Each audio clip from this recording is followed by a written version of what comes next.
I just kind of doom scroll and wallow in self-pity, and then once I finish doing that, I'll just put some Lizzo on because I feel a lot better. Welcome to the We're All Just Faking It podcast. This episode is episode 9. Today we are talking all things anxiety. Today we have Steph, Blaze, Braylon, and myself, Dana. So let's get started. Who has anxiety? Who doesn't have anxiety? Exactly. I am quite the anxious person, to be honest. Like, I may put off this appearance that I'm not, but no. I am constantly anxious. How do you mask? How do you mask your anxiety? I was gonna say, mine manifests like I start shaking my hands. I can't help it. Like I shake like a leaf. I have like situational anxiety, so it's more like I'm anxious in certain situations, but most of the time I don't have it just like on a daily basis, I'd say. Mine is mostly situational, like public speaking for sure. That's one of those things that makes me very anxious. And then like just random stuff at work as well. Work is definitely a major source of my anxiety. I've come really far in with dealing with my anxiety. I don't really get it a lot with like personal situations because I tend to just check out, and it's not like a big thing for me to just completely pivot. Mine definitely stems from the insecurity. I think mine is like that I need to do everything, and if I don't do everything, then I'm a disappointment, and what the fuck am I doing? Do you know what I mean? So, like, a lot of it is to do with like work. So, I feel like I've got to do absolutely everything, and I put this whole big like weight on my shoulders because, you know, that's going to be really helpful and help my anxiety. So when I went and did CBT, which I know doesn't work for a lot of people, but has actually helped me find tools and resources that I need, I had this piece of paper, and it's got situations and for and against. So one of them would be try and get everything done, and then you would put for and against and see how many you've got for and how many against. So for would be the work would get done, against would be it wouldn't get done so well, and things like that. And so then I would have another option, which would be get this one thing done and then see what time we have after that. And being able to like see it like literally on paper really helped me with that type of that side of my stress, which was also related to my anxiety, for sure. My anxiety is a lot like has to do with my body or my health usually. I don't know if anybody else experiences that. But like I have a lot of driving anxiety, especially at night. I used to have extremely terrible airplane anxiety, which I've since worked on a lot, unfortunately through exposure therapy, which sucks, especially when you don't want to be on a plane. But it's honestly, I've gotten a lot better at it from that. And same with driving. I was in a really bad car accident, and it's taken me maybe like 4 or 5 years before I feel like way better about driving than I did previously. But yeah, it's interesting that you guys all have anxiety related to work.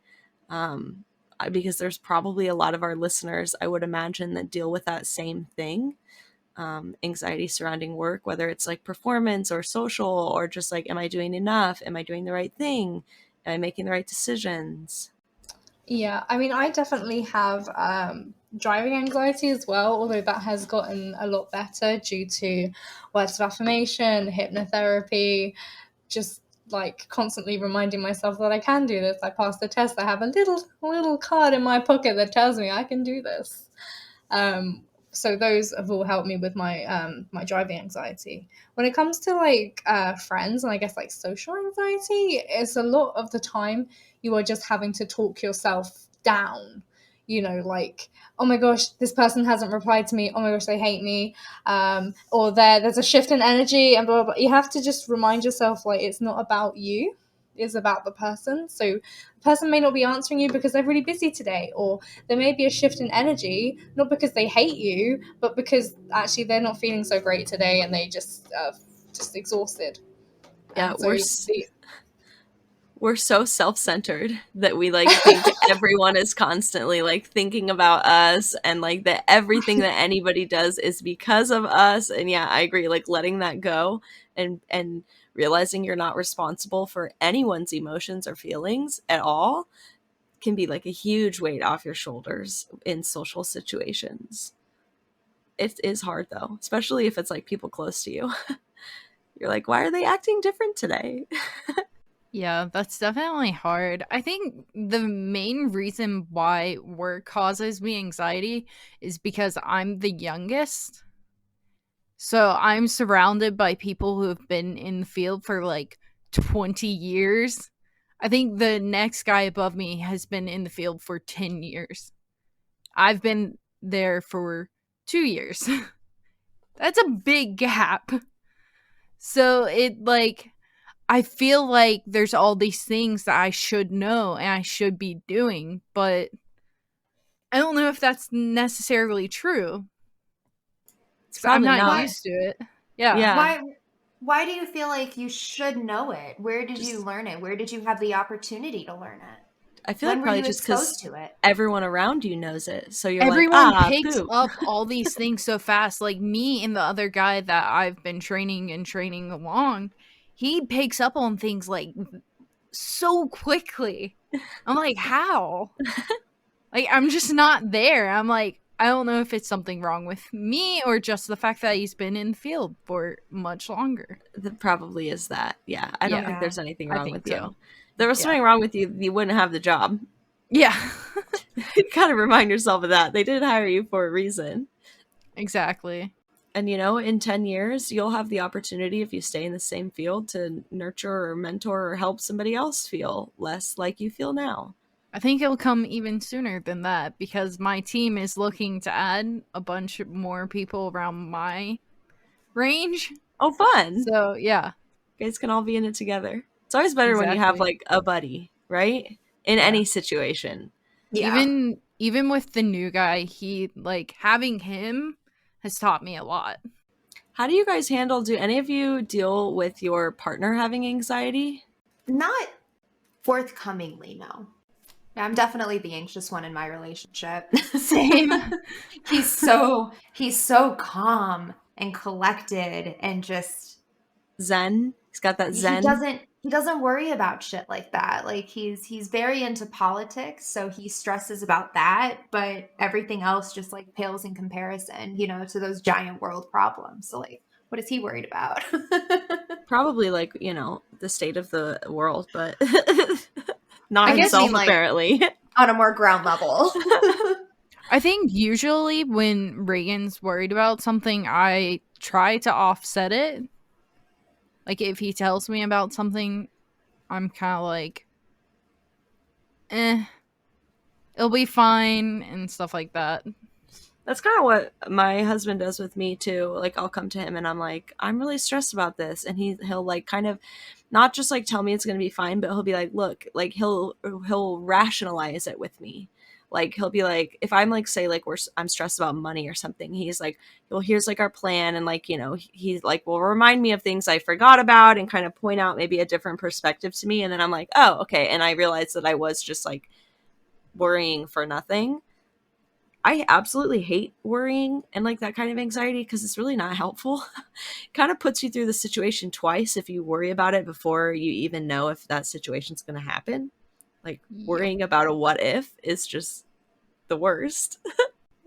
Yeah, it's I definitely deep dive when I'm starting to feel anxious, and normally my anxiety manifests either in confrontational situations, like maybe at work, or if someone has like an opposite thing to say, or they try to call you out in a meeting, or you're feeling slighted. Again, it's never about you, it's about them. Take yourself out of the situation, you selfish fuck. But like kind of breaking down, okay, like what's the worst thing that could possibly happen? Okay, what's the best thing that could possibly happen? Why do you feel this way? What are the things that led up to this that made you feel like this is the outcome that's going to happen that you have anxiety about? I was huge. I don't do it as much anymore, but like growing up through foster care, I would write incessantly my plan. So if I was feeling anxious about like, oh my God, I have 3 more years until I'm out of the system, it's like, okay, break it down. What are you going to do for the next 3 months throughout the entire year in order to get to where you need to be? You need to make this much money. You need to have this home lined up. You need to have this, whatever, transportation figured out. Like, what's your bus route? How are you going to get there? What job are you going to have? What are the situations that you could be in? It's kind of made me a little neurotic now as a 30-year-old. I was gonna say, this explains a lot about why you love planning so much. It's and now I'm just tired. Anxious and tired. I think that's a good way to go about it, though, because a lot of people, they'll like worry about something, but they won't necessarily have a plan for how to move forward. Break it down in bite-sized pieces so you can feel confident about the accomplishments that you make through it. When you're uncomfortable, it means you're growing. That's also been really interesting.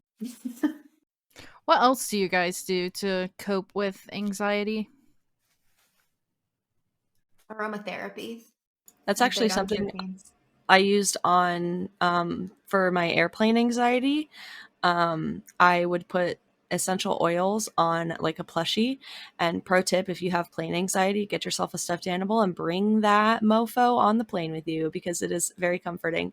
But I would just like dab essential oils on the head of the plushie so that when I was on the plane, I could just smell it, because that really does like distract your brain. I think it kind of like adds another sense in there when you're like freaking out. I don't know. It's kind of grounding. I think it's super helpful.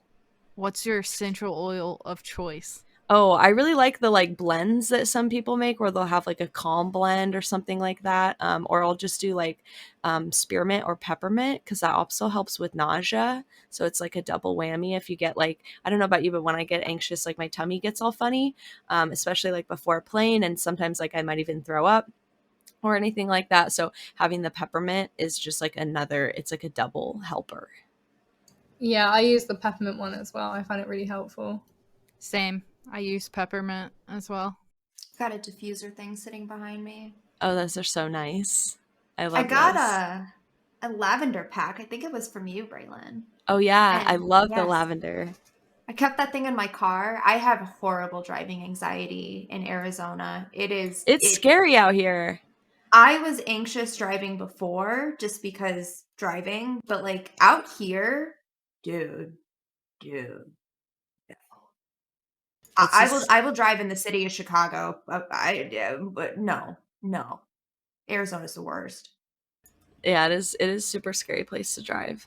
I've had to do like kind of, when it comes to driving anxiety, I have to like literally stop the thoughts when they come up. So like I'll be driving and I'm like, this person in front of me is just gonna brake and I'm gonna hit their car, or like somebody's gonna run a red light. Like those are the thoughts that like come into my head, or like this person on the freeway is just gonna crash right into me.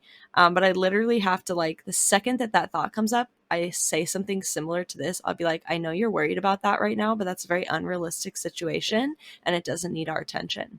It's like what I say to myself. And then I just like stop the thoughts from coming in. I'm like, nope, we're not going to think about that. Nope. And that's like the only thing that's helped me for driving anxiety. And just like doing it more and then being like, look, you did it and you were safe and you're fine, is like really affirming when you get home, to be like, you did it and you're fine. You don't need to worry. I think I use words of affirmation. Repetition, just like you said, Blaze. Definitely. I was just going to say, I think that repeating anything or repetition in general for stuff that you're uncomfortable with is a great way to build confidence, as we were talking about earlier. So I think it's really helpful. I've also found too that like meditating, now that I've like practiced it a bunch, I can sort of tap into that anytime I need. So like when I'm in the car or I'm on an airplane, if I'm like feeling not so great, I can just meditate and just like, it doesn't work perfectly. Obviously, I'm not like a monk that has mastered the art of meditation, but it's like a really great way to just like calm down your brain. If you're having a time where you're like having very frantic thoughts, just like focus on your breath or focus on a noise that you can hear and just like breathe deeply. And it helps me a ton. Dana, you've talked before about like thought challenging techniques. Do you want to like share some of your practices that you do? Yes, yeah, I can do that. So yeah, I got from my therapist back when like coronavirus first started, like a little thing to help with anxiety, a little like anxiety workbook with a lot of tools. But the thing that was the most helpful is that there's some thought challenging techniques in it. So there's the ABCDE technique, which is attention, like when you feel distressed, stop what you're doing and pay attention to your inner dialogue. Like, what is your mind actually telling you? Believe, like, do not automatically believe your thoughts, because they, a lot of the time, they're going to the worst case scenario. C, challenge, diffuse anxiety by broadening your focus. What's the bigger picture? Is the thought fact or opinion? What might you think if you were feeling calmer? D is discount, acknowledge that anxiety has been dominating your thinking and let the unhelpful thoughts go. And E is explore options. What would be helpful to focus on right now? What options do I have available to help deal with this or to lessen the anxiety? And then the other technique is the think technique. So T is true. Is this thought 100% true? If not, what are the facts and what is opinion? H is helpful. Is paying attention to the thought useful to me or others? I is inspiring. Does the thought inspire me or does it have the opposite effect? N is necessary. Is it important for me to focus on the thought? Is it necessary to act on it? K is kind. Is the thought kind? If not, what would be a kinder thought?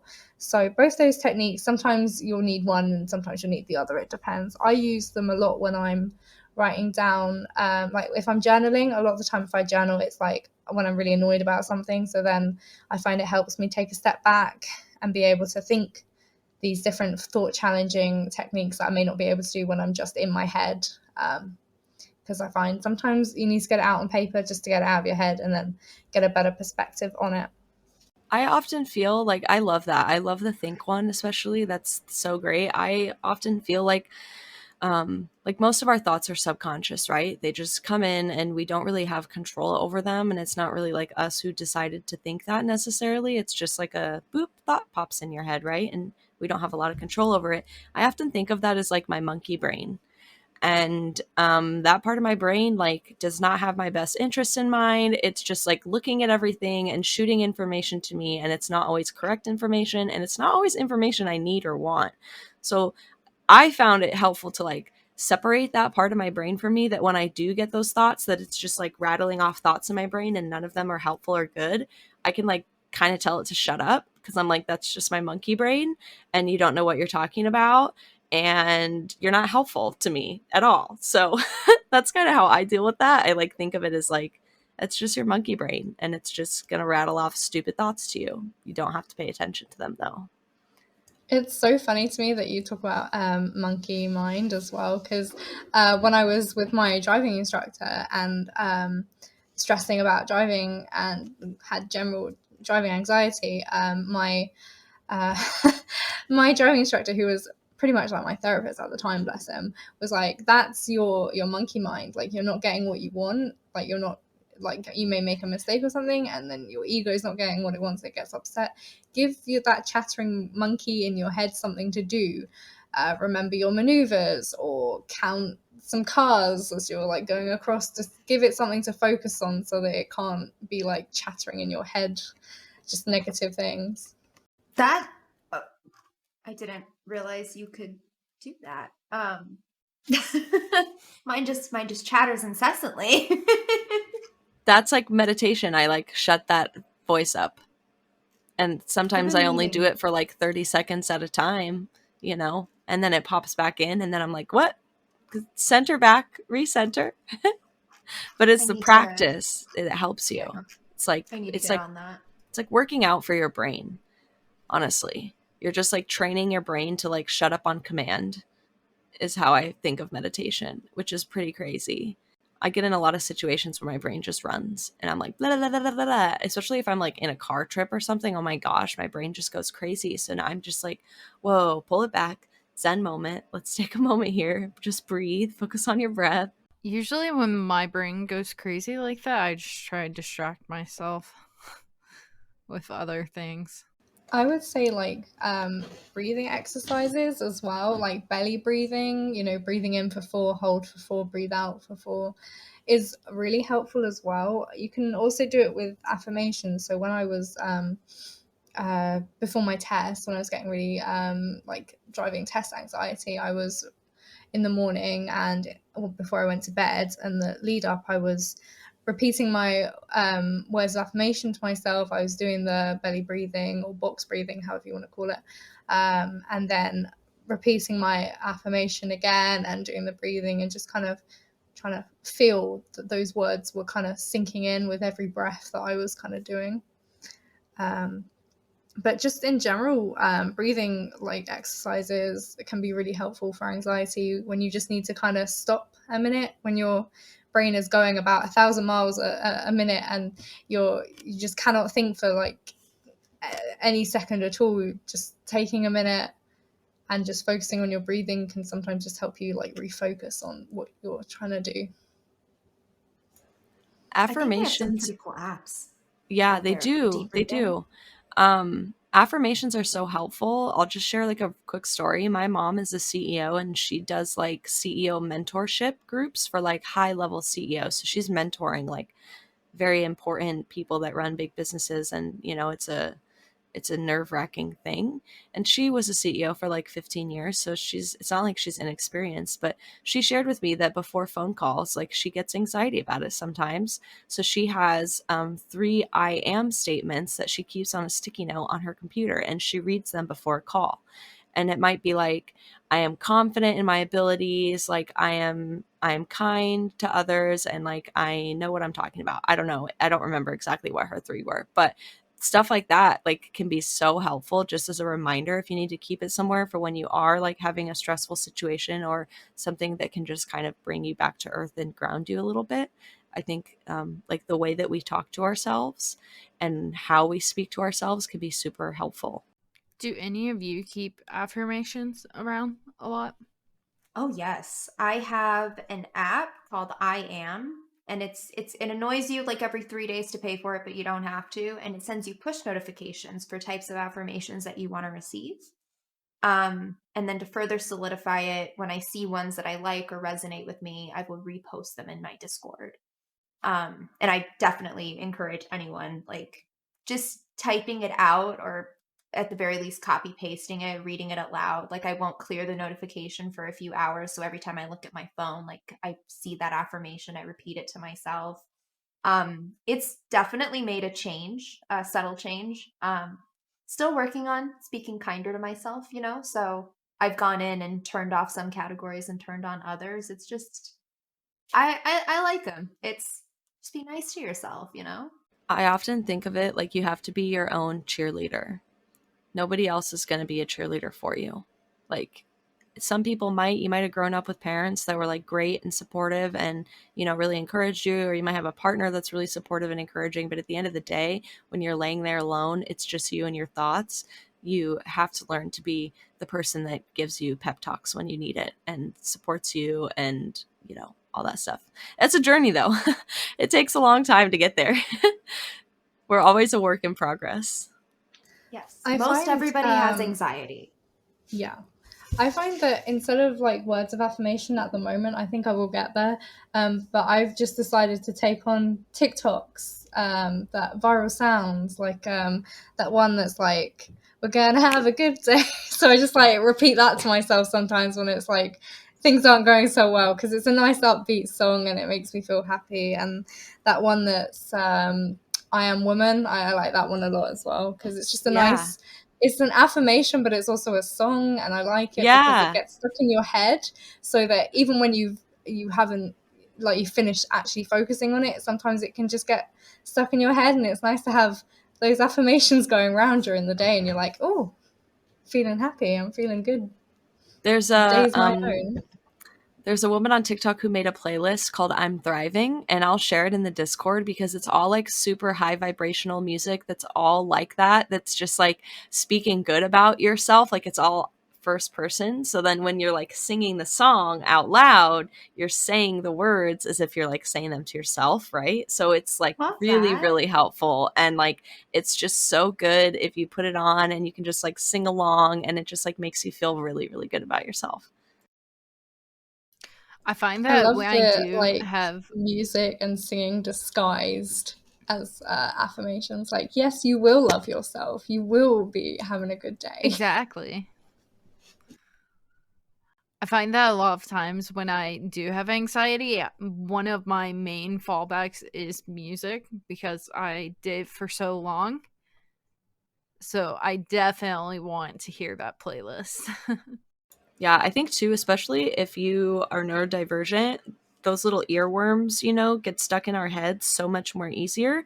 So if you're singing an earworm that's like, I'm the best, I'm so great, like, of course you're going to feel better all day, like it's just how our brains work. They're very complex, but they're very simple at the same time.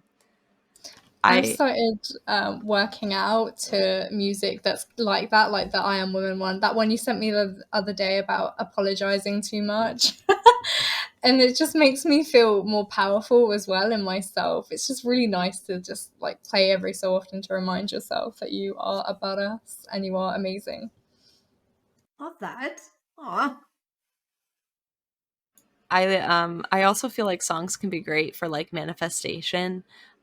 There was a song going around TikTok for a while that was like, I'm so lucky, lucky, I'm so lovely, lovely. And like I would just sing that all day, and I feel like, I don't know, it just like puts good energy out there into the world when you're like vibing with this positive energy and positive words.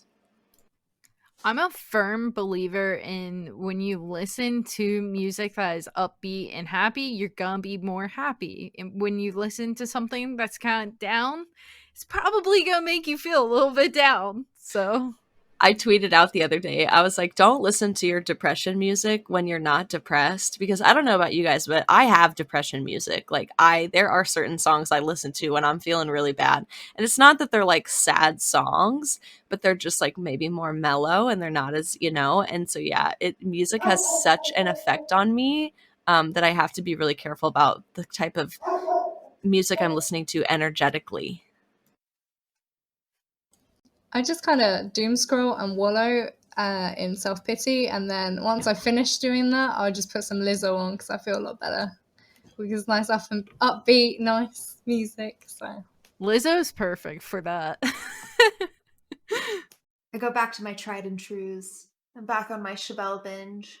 I read a lot that like animals too are really great for anxiety, and Oh I my can gosh, definitely yes. confirm I feel so Yes. much better with the purring cat on my lap than I do not having a purring cat on my lap. There actually is something, like, I love cats and dogs, and if you ask me to decide, I can't decide because I love them both equally. But there is something about cats purring that I think I've read that it's like healing. The frequency and the like sound waves that they purr at is actually like, it's a healing mechanism. So to like, yeah, have a cat sitting on your lap when you feel sad and they're just purring, I'm like, this is like instant serotonin. It is therapeutic. Instant 100% happy therapeutic. juices. But also I have- coming home at the end of the day to your dog that's all happy and wagging its tail and super excited to see you is a great feeling too. Little cutie pie. I do have a fun fact for you guys. Around the time I got diagnosed with anxiety is also the same time I got Cassie. So, Maybe. I've been on a tea binge too, and I can't really explain how calming it is to just sit with like a warm cup of tea and a cat in like Stardew Valley or whatever it is and just kind of vibe. It is. I also find that to be very calming for me as well. It's I've been usually listening my to a lot more nighttime Leaf go Beats. to. A lot more Leaf Beats too. The lo-fi is definitely, Oh, I love lo-fi. it helps. same. I was just Growing up. Go ahead. Go on. No, go on. I was going to gonna- completely change. Okay. Yeah. All right. So growing up, my parents, they always went for walks or ran. and I never fully well, I mean, I knew because they told me, but I never fully understood why they did this at the end of the day. And it was completely to relieve anxiety and stress from work. It was their time to like decompress with each other. Also, if you have ADHD too, I don't know if this goes for autism as well, but ADHD is at its core a processing disorder. So sometimes I feel like it's extra helpful for us to like go for a walk at the end of the day, to just like process what happened throughout the day. It's like a nice quiet time to just like think about like everything that happened during your day. And I find that like when I do that, I often have like I sleep better, like I'm like more relaxed in the evening. I think it's really helpful. I found that in college when I was working out a lot. It definitely helped. I I'm kind gonna of try to screwed. start walking more. I take a walk every day, but I'm trying to get more into like harder exercise more frequently because I really do feel like it just helps my brain function so much better.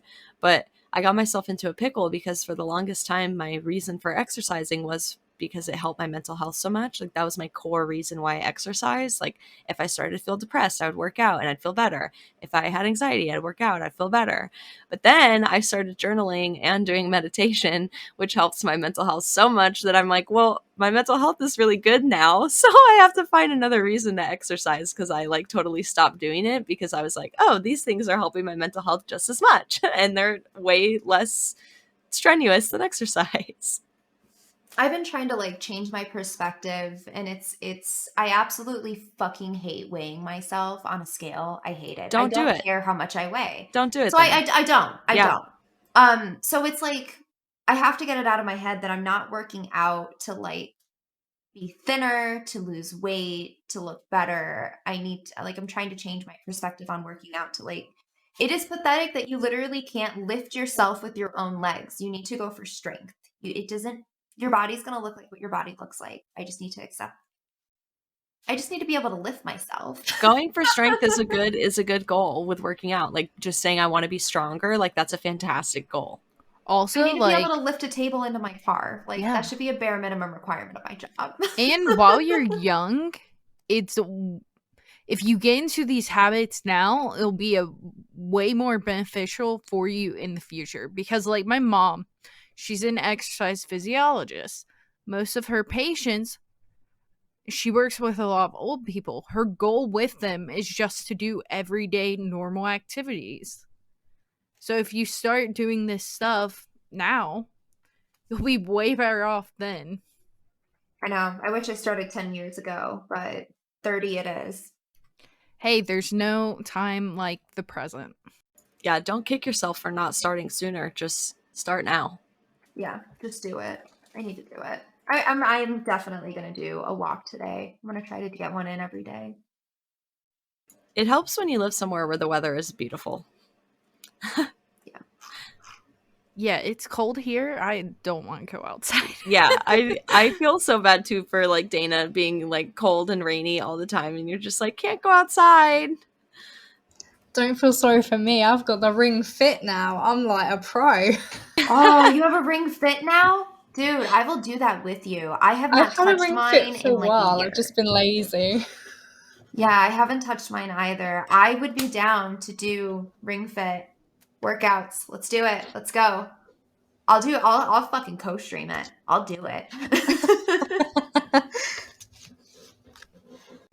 I was just curious what types of anxiety we all have, if we know.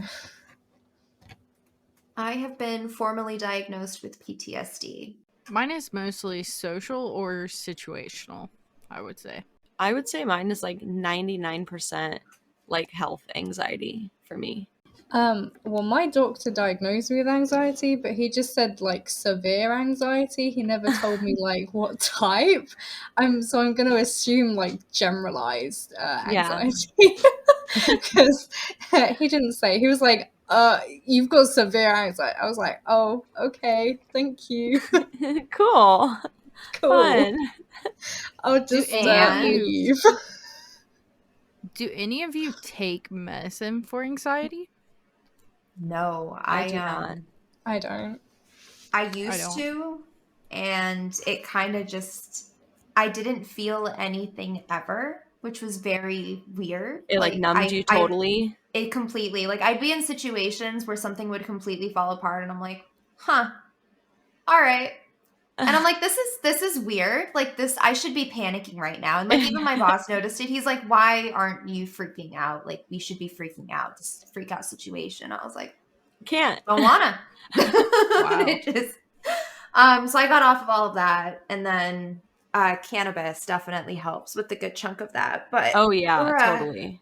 we're reevaluating some things in our cannabis journey right now, because I have realized in the last few months it has definitely been more of like a get so baked can't think kind of thing. Yeah, that's definitely not. Probably not the best. No. So- You're kind of trying to do the same thing that your anxiety medication did for you, it seems. yeah. So it's just like I'm getting to the point again, and this is usually when I take like a pretty routine tolerance break, where it's just like I consume and I'm not feeling better about life in the situation, and I'm like, all right, something needs to change. Let's pick something else to tweak and test. Just trial and error. That's what my anxiety mostly is. It's a trial and error just to go for that baseline okay. Same. I haven't ever been medicated, because when I went to the doctor, I was 16, and he recommended just going to a counsellor at when I joined, like when I started college, instead, which was helpful, except for the fact that there's definitely not enough funding in those sectors, so you only get it for a brief amount of time. But it was helpful in the time that I did have with my counsellor. To give me the tools that I needed, because I find that I like self-help books and stuff. I like to just kind of have tools to be able to deal with things myself. I just find that's like, for me, that's what works. Not always, but for the majority of the time, it's what works.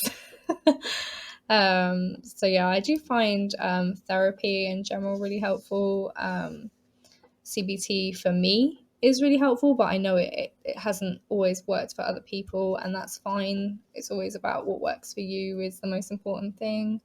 I've had hypnotherapy. That was really helpful for me with my driving anxiety. It really helped me overcome a lot. Just all the therapy. All the therapy. Therapy's good. I'm finding it interesting to like figure out if I do need to be in routine therapy. It's like I've always kind of used it as just like a place to bitch about work and get an outside, unbiased opinion on how, like, what the situation really is, which how could they possibly know, right? I don't know. I tend to be very judgmental on that front, because it's just like, the fuck do you know? Could you possibly help me with this? You don't know anything. But of course they went to school for this and they are trained in this, and they might know a couple of things, and honestly, what's the worst that could happen? It's just picking a therapist out is definitely fun. What about instead of like medication, like herbal supplements? Has anyone ever messed with any of those? Tried them out? I haven't. I have this thing called Rescue Remedy, the little like pastel things. But honestly, they're so hard to get like your teeth through that I don't know if they actually help or not, because I'm too like distracted by, I'm like, gotta get through these like fucking pastel things. So I don't think they've actually done any good, honestly. What the about vitamin like C, I think helps. what about like baths and like using like salts and oils, and that's a form of herbal supplement for anxiety, right? Salts and oils, I would think. Aloe vera, chamomile. Mm-hmm. Yeah, I mean, I like Brandon was saying earlier, the aromatherapy. I like I have a spray for my pillow. I have the diffuser that I use, which at the moment I'm using a heater instead in that plug socket. But you know, when it gets a bit warmer, I'll have my diffuser again. And candles are always a big one for me, for like having something nice to smell, something nice and calming. Yeah, definitely fluctuate between aromatherapy and just like calming techniques and stuff. I think It's most not of what I fun, do but is self-soothing. And then Mira, of course. and She Mira, helps. yeah, butters. I definitely wonder like when Butters time comes, what the fuck am I gonna do? What am I gonna do? Oh, don't. I had an existential crisis the other day, just like slowly in my room thinking like, what am I gonna do when my cat eventually is no longer here? Because I feel like I may actually just go to pieces because she's like been here the whole way through my mental health journey and discovering like what mental health issues I have, and finding better ways to cope with it and stuff. And she's just always kind of been here, and she's always been having like here for cuddles and kisses and just a nice purring thing on my lap when I just need to like de-stress. So yeah, if I could have like, I don't know, some therapy to help me deal with the crisis that I feel every time I think about the future, that would be great. Yes. Because I'm dreading it, like 100%. It's hard She's only with 8. pets. She's only 8, but I'm dreading it so much. You have plenty of time. Yeah. I just try to enjoy the moments that I have with her now, and it definitely kind of makes me stop and think like, is she really harming anything with like wanting to be in my lap for the next 16 hours? Is that hurting anything? Is it what's, the worst that could come out of that? It's so hard to tell her no. I've created a monster though. She definitely does not have any sense of bubble and boundary. Boundaries? What are they? Don't exist for a cat. Yeah, Mira has no boundaries either, too, though. So, I think that's a dog thing as well. It's whatever she wants when she wants it. Exactly. I was wondering, Steph, when you do therapy, do you find like sometimes you don't talk about certain things because like you want your therapist to like you? Oh no. I with therapy, I am paying for a service. So I just kind of lay it on thick. It's you're the expert doc. Here's what I got going on. Can you please help me fucking fix this because I don't know what else to do. And sometimes they're like, "No, I have definitely had a therapist tell me like I can't help you with this," but and then I always open it up like, "Do you know someone that would be good with this?" For years I saw a child therapist as an adult because that's where like the root of my problem started. And I realized that I never kind of had that opportunity to like grow up as a traditional kid. I've been pretty much working and working to support myself since I was like 15. So it just kind of went from like child in high school to being an adult in the adult world and trying to navigate it that way. And she was awesome for years, but I feel like I kind of robbed myself of actually getting any real headway made because it's very rarely have I broached onto like the childhood trauma. And it's not because I'm afraid of them judging me. It's because I know that is going to be fucking messy for me. And I have to maintain a life outside of that therapy office once a week for an hour. Or however much time every other week, whatever the schedule is. And it's just like, you know what, everything's going really good right now. So I'm just gonna leave that over there in that drawer over there, and we'll deal with it later. It's kind of like once you open the can of worms, it's really hard to put them back in. They won't ever go back in. I know that, and it's I don't know. I don't know. Right now, I'm not in therapy, so it's a matter of like what kind of therapist do I want to pursue. It's very much it's a relationship. So if you don't jive with the person or you don't feel like they're going to be able to help you, it's like friendships or like new relationships, right? It's you never know until you get into it, but in this situation you pay money. So Yeah. picky choosy. Yeah, I found with my therapist, so like when I went to her for my flying anxiety, because basically my boyfriend gave me my ex-boyfriend, sorry, gave me a ultimatum of basically I would have to get on a plane by September a couple of years ago. Obviously it didn't happen because I'm not together anymore. Haha.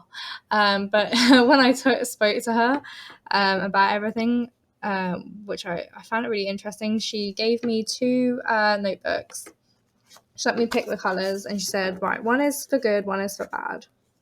You write the good things in one and the bad things in the other one. And she was talking about my cup, like how full was my cup, and it was very, very full. And she was like, look, I can help you with your flying anxiety, but we are going to have to clear some of your emotional cup because it is too full to put anything else into it. And she actually really helped me with dealing with my stress at work. So like I don't cry at work anymore. Well, I did the other day, but that was just from frustration, which is really annoying when you cry when you're frustrated and you don't want to cry. But yeah, she really helped with that. And then when we got into the pandemic, we had a brief break because obviously she said, look, I could help you, but I'm obviously not going to be able to tell you can get on a plane when the whole world is telling you not to get on a plane because we're in the middle of a pandemic. So I took a brief break and then I broke up with my ex, and then I found her again because I was actually starting to really struggle a bit, and I just needed someone outside of my friends who weren't giving me what I needed at the time. And also, like, they're not therapists, you know, that's not what they're supposed to be there for. So I went back to her and I spoke about a lot of things I wasn't expecting to speak about as well. Like, I had like a lot of things on. I was like my test, my driving test anxiety. I'd started open university, broke up with my ex and stuff, and I was like, oh, I don't want to talk about my ex. And next thing you know, I've like basically opened up about absolutely everything to do with my ex. And that's when she told me that she in her professional opinion the relationship was abusive and stuff. So then I had to deal with that for a bit with her.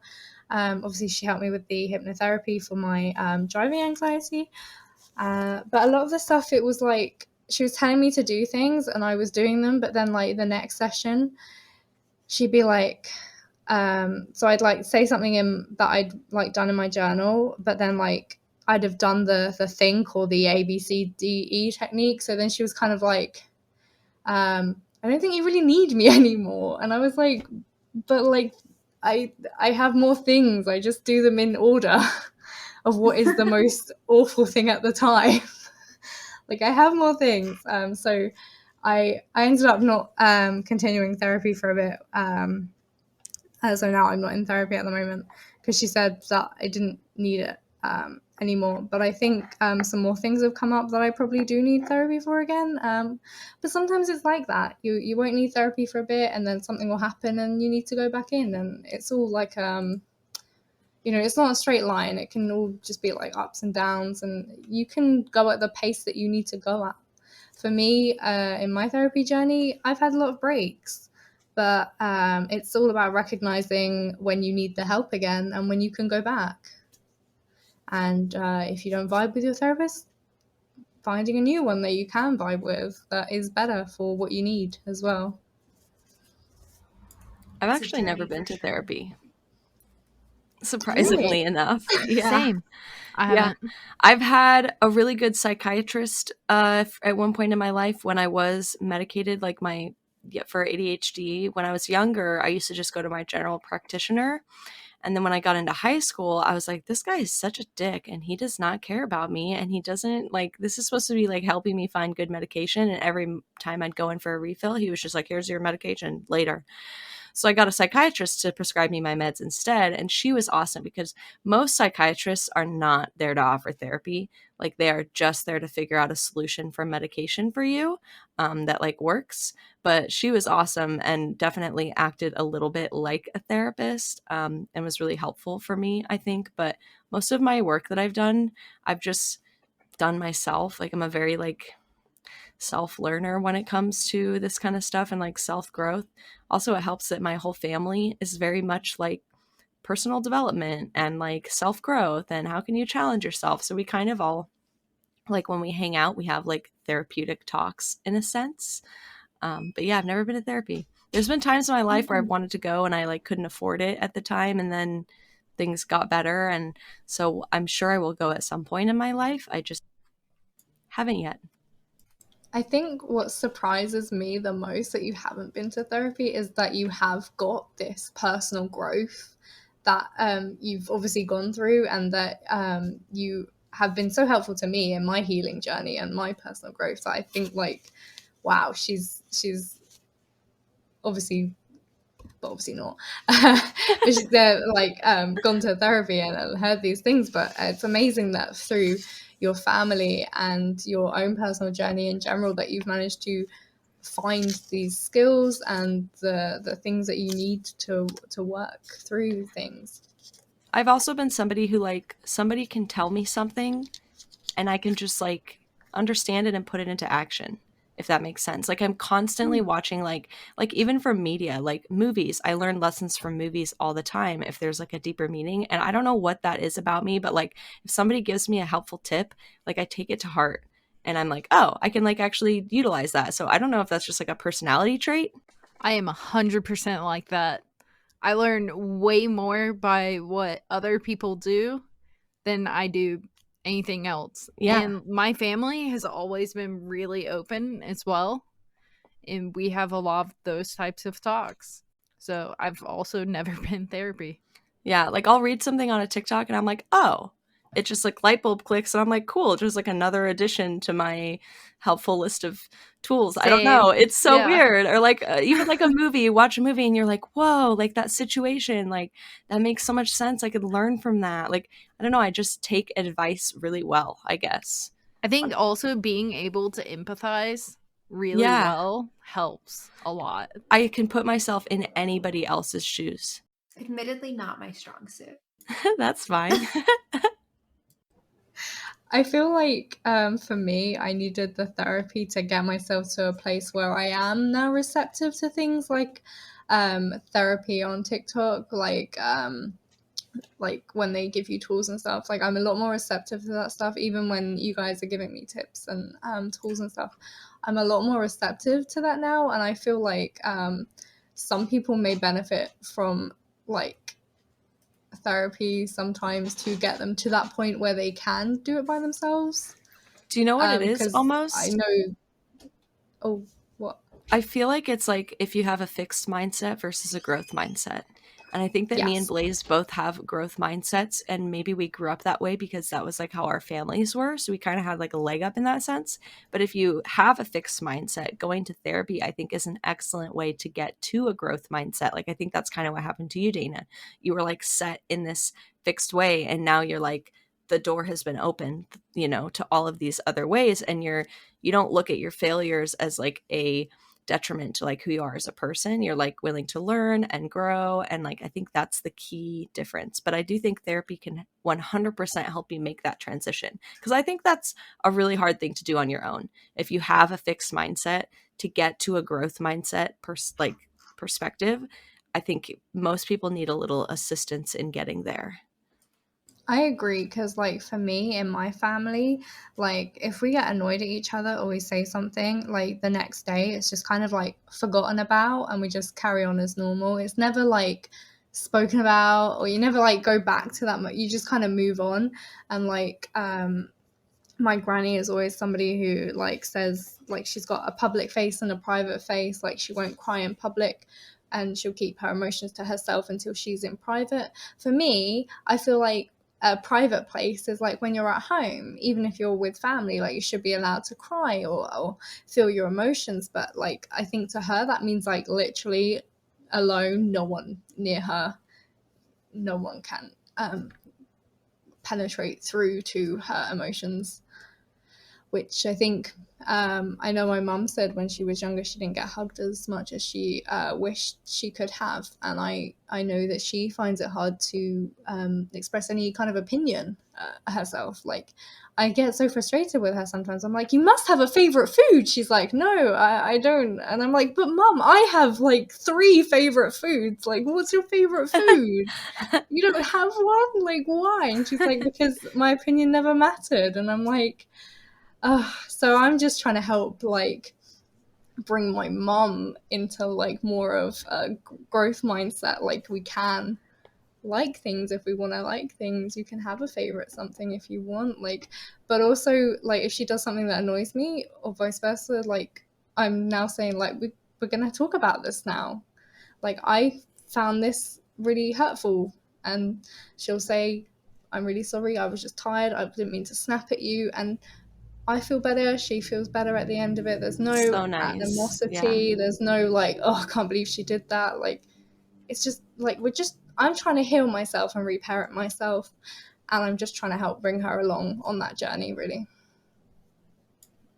That's like the crux of doing self-work, is that you realize that like your parents are not perfect either, and you're like, I feel like everybody at some point has this realization that like the people that raised me were just humans trying to do their best, and you're like, they had their own whole slew of problems and probably more trauma than like we have, because I feel like generational trauma gets a little less intense every generation, right? Like our grandparents probably went through so much stuff that like we can't even fathom, but it definitely is like, it's a double-edged sword almost. But also, like, we talk about things now, whereas I feel like, for instance, in my granny's generation, you didn't talk about that kind of stuff. Like, it was never it was always hidden away. Whereas now, I think, especially now with the pandemic as well, it's kind of brought more of a spotlight on mental health, and the fact that it is important and we do need to do something about it, and bring awareness to it. And I hope that really helps the next generation, as well as obviously ourselves, in making that journey. Absolutely. have you There's guys- definitely a societal shift. Oh yeah, I feel it Yes. too. I think there's definitely something too to like leading by example when it comes to your like inner circles. Like if you're doing all this work and you're going through therapy, like do what you're doing with your mom, kind of like make her have those conversations with you, even though it might make her uncomfortable, because it's better for the both of you. Like that's a really good way to sort of impact the others in your own life. If they're not willing to like do the work, you can be like, that's okay, you're not ready for that yet, I'm just gonna lead by example and do what I think is best. Yeah, I mean, it's like looking at a lot of new parents. Like, I see them a lot on TikTok with the gentle parenting, and like, I've seen some of them say like how they when they're gentle parenting their children, they realize like what they missed out on, and they're also now trying to reparent themselves at the same time. And I just think like they must be so strong, and like they should be so proud of themselves for even trying to put in that work for themselves, and also for their children to kind of break that trauma cycle. Okay, so how do we all fake it this week? This is always such a hard question. Do you guys have difficulty with this question? I always struggle with it. Every week, I'm just like, what did I bullshit through this last week? Sometimes I know, sometimes I don't. This is true. Is everything an answer? I Yeah. bullshitted my entire low energy week. I think, yeah. I think I BS most everything this week. So, it's just one of those weeks, I guess. Well, like I was saying earlier, I end up crying at work the other day because I was just so frustrated with like how I'm being treated, and just like the whole situation that I'm in now, where like we have hardly any work coming in. So now I have to work on these machines that perfume machines that smell really, really strong and trigger my migraines, and like there's nothing I can do about it because there's literally nothing else for me to do fixing machine wise. And the other 2 people who work in the workshop with me, they both work on something that they've been trained on that I haven't been trained on. So, and they're flat out, like there's constantly those machines coming in, so they're fine. But then I have to work on these things, and it's just so frustrating because it's not my fault there's no work coming in. Do you know what I mean? Like, that's I don't like bring in contracts, so I'm just being directly impacted by people higher up, and it just gets so frustrating because it's like, you guys are constantly making me like do stuff that's detrimental to my own health. So I ended up like getting really frustrated about the whole situation. And then I ended up crying because apparently when I get frustrated, that's what happens, which frustrates me even more because I'm like, I don't want to be crying. I'm angry. I'm frustrated. This is really stupid. So I just went to the toilet to compose myself. I was like, okay, we need to like just chill the F out and like carry on doing this. So I just kind of I was like, okay, Fake it till I you can make do it. this. Yeah, I just looked at myself and I said, we're gonna do this. We're gonna go upstairs, we're gonna chill out, and we're gonna get this work done because we have to. This is literally our job. Let's just keep going. So I've been faking it by, you know, not having a mental breakdown in the middle of work and like screaming at everybody, I guess. I love that. I sometimes, because I know that I can take work kind of seriously, so it's like when work's pissing me off, I take myself out of the situation. You are being paid to just do a thing. It doesn't really matter if you agree with it. They literally just pay you to do it, not to have an opinion about it. So then it kind of helps me just kind of suck myself out of that situation and just get it done. Worry about it later. At least then you have paper trail that you said this is a bad idea. The problem is it literally gives me migraines to the point that I then suffer when I get home and I'm out of work, or like when it's the weekend, I spend half the weekend like trying to recuperate and get myself back to normal so that I can then enjoy my weekend. That's what I think is the frustrating thing. If it was only impacting me at work, I think I would be able to kind of be a bit more happy about it. But yeah, I'm just faking it now. I'm just like, do you know what? Let's just get it done. So if you guys haven't been on our Twitter, Instagram, Discord server, anything recently, then we have got a Twitch Live going ahead next Sunday. That is the 20th of March. Do we have a time yet, guys? I can't remember. I think we were doing same time as podcast time, but we will Yeah. definitely Okay, put it on the so- announcement. Stay tuned on time. Yes. Stay tuned on the announcement, which will be on Twitter, our Discord server, and Instagram. Everything will have our announcement on it. So please give our Twitch a follow. Okay, so thank you guys so much for listening in. We hope you found some benefit in today's episode. Check out our website. We're all just fakingitpodcast.com. That's WAJFI podcast.com. And join us on Discord to access resources mentioned in each episode and find your people. The next episode will be our live episode on Twitch, where we will answer questions from yourselves. So we also have an application where you can ask questions, which we will be answering from, and also you can ask questions in the chat as well. So yeah, and follow us all on major social media platforms and stay tuned for episode airing dates.